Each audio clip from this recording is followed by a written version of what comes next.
সহিহ মুসলিমের আরেকটি হাদিস রয়েছে, নবী করিম সাল্লাল্লাহু আলাইহি ওয়াসাল্লাম এক কুরবানি করলেন, জবাই করলেন, আর বললেন বিসমিল্লাহ, আল্লাহর নামে শুরু করছি, আল্লাহুম্মা তাকাব্বাল মিন মুহাম্মদ।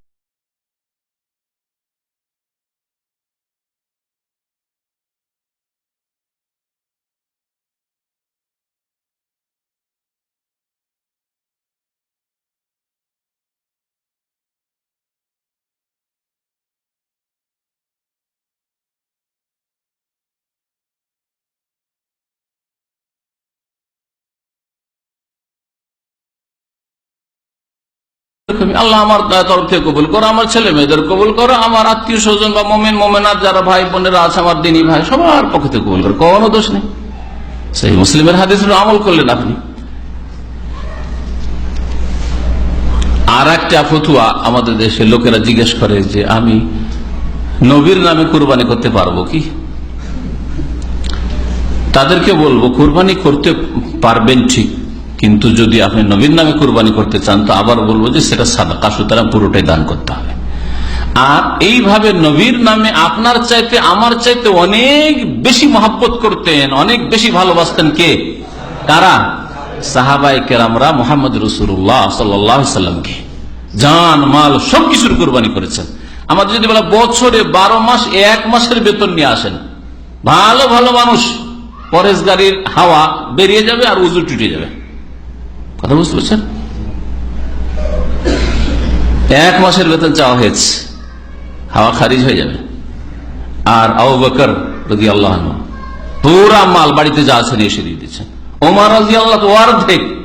তাহলে আপনার কাছে যদি বলা হয় প্রতি বছরে 6 মাসের বেতন দিয়ে দিতে হবে, দেখি কয়টা লোক বেরোয়। তাহলে বলবেন যে হ্যাঁ আমারও মহব্বত উমরের মতোই আছে। তারপরে এটা তো পয়সার, অনেকে হয়তো এরকম বেরিয়ে যাবে, তা দিয়ে দিব আমি উমর হয়ে যাবে, এই যুগের উমর। পয়সা দিয়ে শুধু জান দিয়ে তো হইতে হবে, জান কোরবানি করার জন্য প্রস্তুত থাকতে হবে। হ্যাঁ, আরো যেসব গুণ উমর রাদিয়াল্লাহু তাআলার মধ্যে ছিল দ্বীনের খেদমতের জন্য, দ্বীনকে শক্তিশালী করার জন্য, সেগুলিও তো আপনার মধ্যে আমার মধ্যে হইতে হবে। তো কি বলছিলাম যে যদি রাসূলুল্লাহ রসুলের নামে কোরবানি করা শরীয়ত সম্মত হইতো আর একবারে সুন্নাত হইতো, তাহলে এই সুন্নাত প্রথম পালন করতেন কারা? সাহাবায়ে কেরামরা। তারা করেননি, তারা আমাদের চাইতে বেশি দ্বীন বুঝছিলেন। কি বুঝছিলেন? যেটা আমি বুঝছি সেটা হচ্ছে যে আমাদের প্রত্যেকটি ইবাদত বন্দেগীতে আমরা যতটা পরিমাণ নেকি পাচ্ছি আমল করে, ইবাদত করে, ততটা একবারে সমান সমান বা তার চাইতে বেশি কে পাচ্ছেন? আমাদের প্রত্যেকের আমল থেকে, আপনার আমল থেকে, আপনার স্ত্রীর আমল থেকে, আপনার ছেলে মেয়ের আমল থেকে, প্রত্যেক মুসলিমের আমল থেকে 1 ভাগ করে সমান সমান পাচ্ছেন কে? মুহাম্মদ রাসূলুল্লাহ সাল্লাল্লাহু আলাইহি ওয়াসাল্লাম। তাহলে আপনার নামাজ, যত রাকাত নামাজ পড়ছেন ফরজ নফল সুন্নাত, সমান নেকি নবী সাল্লাল্লাহু আলাইহি ওয়াসাল্লাম। কত নেকি নবীর কাছে যাচ্ছে। আপনার কুরবানির, আপনার সিয়াম রোজা, আপনার যাকাত, আপনার দান খায়রাত, ইসলামের খেদমত, হজ উমরা, সবগুলি থেকে আপনার সমান সমান, আমার সমান সমান নেকি কে পাচ্ছেন? মুহাম্মদ রাসূলুল্লাহ সাল্লাল্লাহু আলাইহি ওয়াসাল্লাম। কেন? হ্যাঁ, নামাজ পড়তে শিখেছি, হ্যাঁ, কালিমা পড়েছি তার মাধ্যমে, তাই না? তিনি রাস্তা দেখিয়েছেন। মান দাল্লা আলা খাইরিন, নবী সাল্লাল্লাহু আলাইহি ওয়াসাল্লাম হাদিসের নীতিমালা আনলেন। আর এটা নবীর ক্ষেত্রে শুধু না, প্রত্যেক ভালো মানুষের ক্ষেত্রে, আপনার ক্ষেত্রে সেটা হইতে পারে।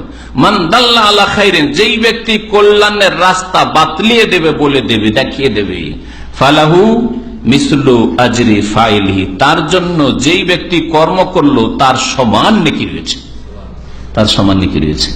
মুহাম্মদ রাসূলুল্লাহ সাল্লাল্লাহু আলাইহি ওয়াসাল্লাম আমাদেরকে রাস্তা দেখিয়েছেন কুরবানি করার। মুহাম্মদ রাসূলুল্লাহ সাল্লাল্লাহু আলাইহি ওয়াসাল্লাম আমাদেরকে দ্বীনের দাওয়াত দেওয়ার রাস্তা দেখিয়েছেন, কোরআন হাদিসের ইলম শেখার রাস্তা দেখিয়েছেন। সুতরাং আমরা যতগুলি আমল করছি সবগুলির সমান সমান ভাগকে পাচ্ছেন সাইয়্যিদুল মুরসালিন খাতামুন নবীর মুহাম্মদ রাসূলুল্লাহ সাল্লাল্লাহু আলাইহি ওয়াসাল্লাম। সুতরাং আপনার তো এমনিতে ভাগ পাচ্ছেন, আর তারপরে আবার নবীর নামে আলাদা করে কুরবানি করা এর কোনো যুক্তি নেই, কারণ সাহাবায়ে কেরামরা এরকম করেননি।